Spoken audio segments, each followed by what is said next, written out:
ce qu'on voit, c'est un campement qui est pratiquement désert, des yaks qui sont en train de se faire charger, des équipes qui s'en vont, et il reste seulement nous sur la montagne.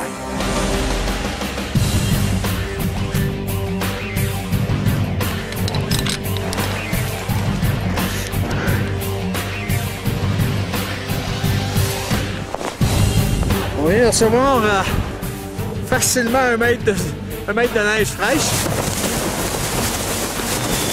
Notre première journée de tentative vers le sommet était de partir du camp 1 au camp 2. Les vents ont été assez violents entre le camp 1 et le camp 2. On parle d'environ 60 km/h. On se fait brasser pas mal encore aujourd'hui, les vents. Pour l'instant, on descend.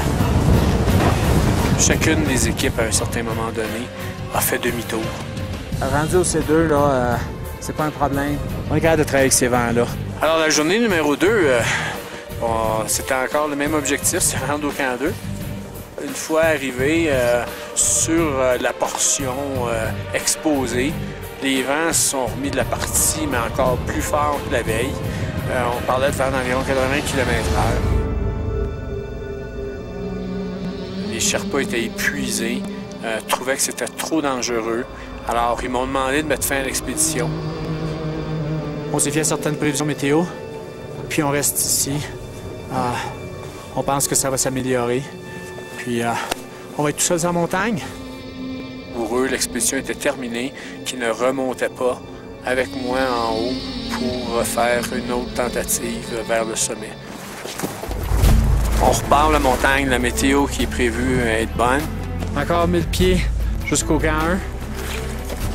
On monte, il fait beau, tout va bien, puis d'un coup, il se met à neiger. Ça va si on est capable de trouver notre équipement au camp 2. Enterré sous 1 mètre et demi de neige.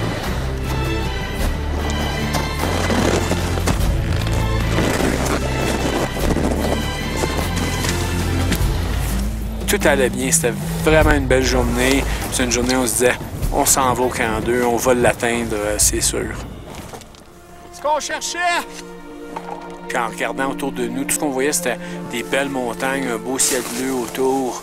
Puis on était vraiment dans une belle ambiance alpine. Puis c'était vraiment intéressant à grimper. Fantastique. Chance est sur notre bord, je sais pas qu'est-ce qui se passe. Mais, écoute,